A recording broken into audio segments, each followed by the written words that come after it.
Hello, नमस्कार. कसे आहात सगळे? मस्त मजेत आहात ना? खूप दिवसांनी भेटीला आले आणि विषय पण तसाच आहे. आणि मी तर म्हणेन की स्त्रियांपेक्षा पुरुषांनी हा व्हिडिओ खरंच आवर्जून बघावा. तर ते का ते तुम्हाला कळेलच नंतर पुढे. त्यामुळे व्हिडिओ शेवटपर्यंत नक्की बघा. तेव्हा का छान अशी देवपूजा आधी पहिली करून घेते. मी नेहमी सांगते की ना, देवपूजा झाली ना, का मनाला एक वेगळीच प्रसन्नता लाभते, एक वेगळीच शांती लाभते. आणि हे काम झाल्या म्हणतात ना, एक काम नाही पण एक म्हणतात ना, एक ही गोष्ट झाली ना, की त्याच्यानंतर आपण जी पण काय कामं करतो ना, ती करण्याला आपल्याला एक वेगळीच ऊर्जा मिळते.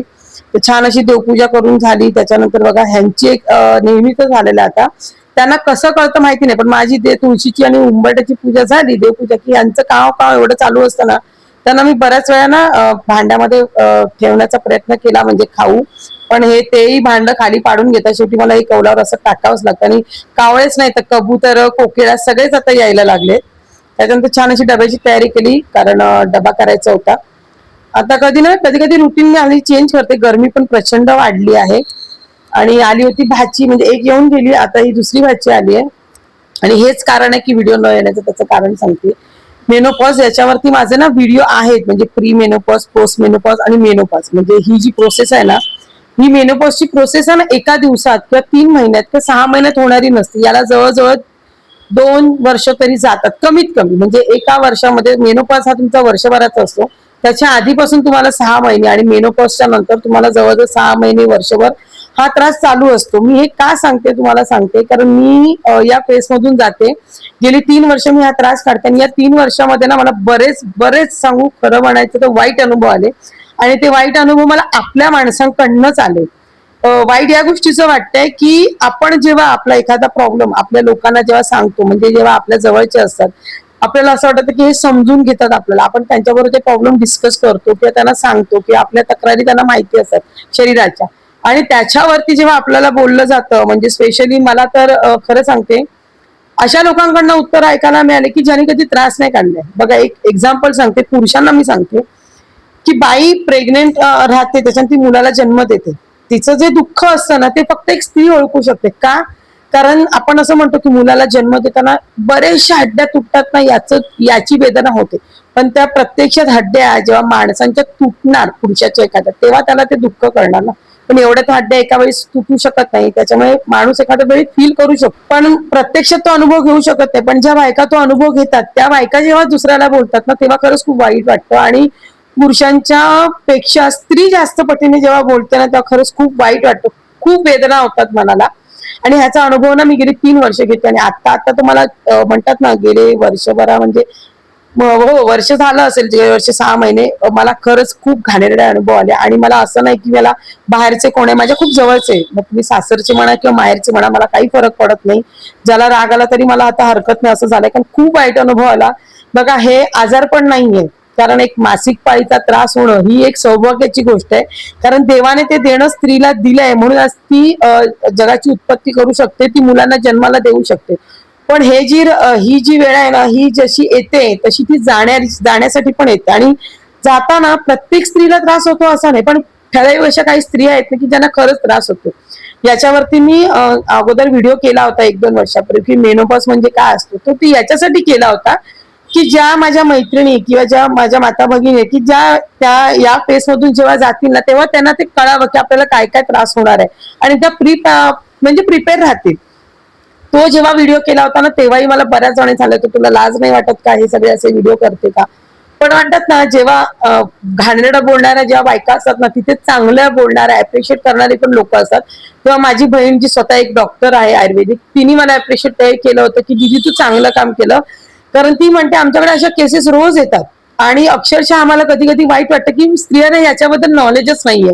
कितीतरी जणी बोलायला लाजतात. आणि मला तर अभिमान वाटतो की मी हे जे व्हिडिओ केले, त्याच्यानंतर कितीतरी ताईंनी मला ना मेसेज करून विचारलं की ताई, हा आम्हाला प्रॉब्लेम होतोय, किंवा माझा नवरा वारलाय, मला हा त्रास होतोय, मी काय करू. आणि लिटरली कितीतरी माता भगिनींनी ना त्याच्यावरती आपली मतं मांडली. त्यामुळे मला तरी असं वाटलं की मी काही चुकीचं नाही केलं. पण आता तो जेव्हा व्हिडिओ केला होता ना, तेव्हा मला तो त्रास माहिती थोडा थोडा होता. पण आता मी त्या त्रासातून ऍक्च्युअली जात होती. आणि माझ्या काही जवळच्या माणसांना तो त्रास माहीतही होता की मला खूप त्रास होते. पण तरी काही जणांचं असं होतं, अरे किती वर्ष झाले तुझं हेच चालू आहे, काय ते दर महिन्याचं रडगाणं आहे, काय तुला त्रास होतो, त्याच्यापेक्षा पिशवी काढ. मला जर पिशवी काढायचीच असती आणि मला जर हा त्रास सहन करायचा नसता तर मी 3 वर्षापूर्वीच काढली असते ना, पण मी ती का नाही काढली? कारण का मला अवयव द्यायचा नव्हता. जे परमेश्वराने आपल्याला देह दिलाय त्याची राखण करणं पण आपलंच काम आहे. पण आपल्या चुकीमुळे जर तो अवयव जर निघत असेल तर ते चुकीचं आहे ना, हे माझं मत आहे. मी कोणावर मत करत नाहीये. कारण ज्यांनी पिशव्या काढल्या, काही जणांना बरं वाटलं, काही जणांनी मला स्वखुशीने सांगितलं, बघ तुला जरा थोडा त्रास होईल पण शक्यतो सहन कर, पिशवी नको काढू. अशी पण उदाहरणं मला बघायला भेटली की ज्यांनी पिशवी काढल्यानंतर त्यांना बराच त्रास होतो आणि त्या त्रास सहन करतात. त्यामुळे मी हा विचार केला की नाही, आपल्याला थोडा त्रास होईल आता, पण आपण ती गोष्ट करू शकत असेल तर नेऊया. आणि याच्यामध्ये मी कोणालाही माझ्या या त्रासामध्ये कोणालाही भागीदार करून घेतलं नव्हतं. हा जरी मी त्रास जरी काढत होती तर या त्रासामध्ये जर जास्ती त्रास झाला असेल तर माझ्या घरच्यांना, म्हणजे नवऱ्याला किंवा माझ्या मुलीला त्रास झाला. कारण बऱ्याचदा मी कधी कधी झोपून असायची. कितीतरी महिने असं झालं होतं की मला काही करताच येत. आणि आता गेले 3 महिने झाले तर मला एवढा त्रास होतोय ना त्या गोष्टीचा की मी कधी कधी लिटरली झोपून असते. मला काहीच गोष्टी करायच्या वाटतात. कधी कधी एवढं गरम होतंय. आणि या महिन्यामध्ये तर लिटरली एवढं गरम होतं ना की म्हणजे नॉर्मल माणसाला जे गरम होतं ना त्याच्याही पेक्षा कितीतरी पटीने मला गरम होतंय. आणि मी खरंच सांगू, या व्हिडिओच्या माध्यमातून बहिणीला थँक्स बोलीन. कारण मला ना छोट्या छोट्या गोष्टी जेव्हा अडतात ना, मी प्रत्येक वेळी तिला अगं पप्पी मला असं होतंय, मग मला हे कशामुळे होतंय, मला हे कशामुळे होतंय. आणि ती न हे करता, त्रास न घेता नेहमी मला सांगायची, दीदी तुला हा त्रास होतोय ना, मग तू हे कर ते कर. आज माझ्याकडे माझी बहीण आहे मला सांगायला. म्हणून मला वाटायचं की मला जो त्रास होतोय तो पण मी इतरांना सांगावं की जेणेकरून त्या स्त्रिया तो त्रास त्यावेळी सहन करतील. बऱ्याच सांगू, खूप प्रॉब्लेम होतो. बऱ्याच स्त्रियांना ना बऱ्याच गोष्टी बोलता येत नाही. बऱ्याचदा त्यांच्याकडे हक्काचा माणूस नसतं की ज्यांना त्या सांगू शकतात. पण खरंच सांगते, मेनोपॉजच्या आधीचा काळ, मेनोपॉजचं ते पूर्ण वर्ष आणि मेनोपॉज नंतरचा काळ हा स्त्रीसाठी खूप वेदनादायक असतो म्हणा. किंवा तो त्यावेळी ना एका स्त्रीला ना एका आधाराची, म्हणजे एक म्हणतात ना, एक भावनिक आधाराची खूप गरज असते.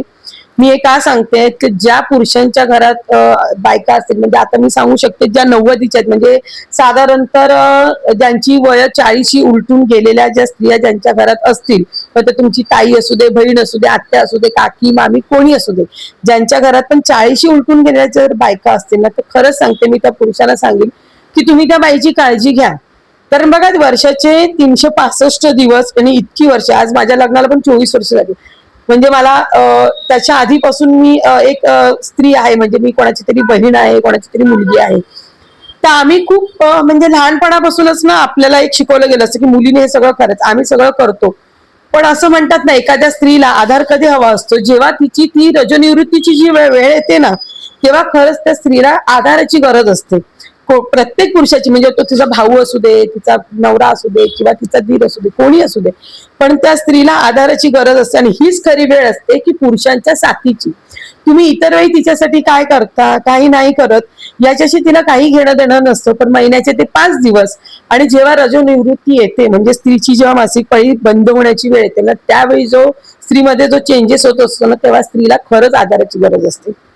आणि हेच मला सांगायचं होतं आणि हेच रिझन होतं. याच्यामुळे जवळजवळ वर्षभर माझे व्हिडिओ येत नव्हते. कारण त्या त्रासामध्ये मला व्हिडिओ करायला जमत नव्हते. काय बोलावं हे समजत नव्हतं. कारण माझी सततची चिडचिड होत होती.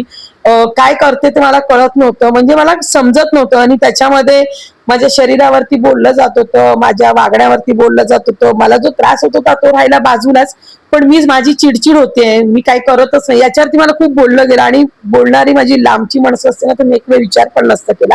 पण ती लोक होती की ज्यांना माझा त्रास माहित होता, की ज्यांना माहितीये मी या त्रासातून जाते, ते लोक सुद्धा, त्यांनी सुद्धा मला या वेळेला तो, म्हणजे म्हणतात ना, मला असं वाटलं होतं मोरल सपोर्ट मिळेल, पण तो सपोर्ट तर राहिला बाजूचा, पण मला तो त्रास अधिक झाला त्यांच्याकडनं. आणि हेच होऊ नये तुमच्या बाबतीत म्हणून मी आज हा व्हिडिओ केला. मला माझं वेदना कोणाला सांगायला आवडत नाही, पण मी आज सांगितलं का इतर स्त्रियांसाठी की ज्यांच्यासाठी भावनिक आधाराची गरज पडेल.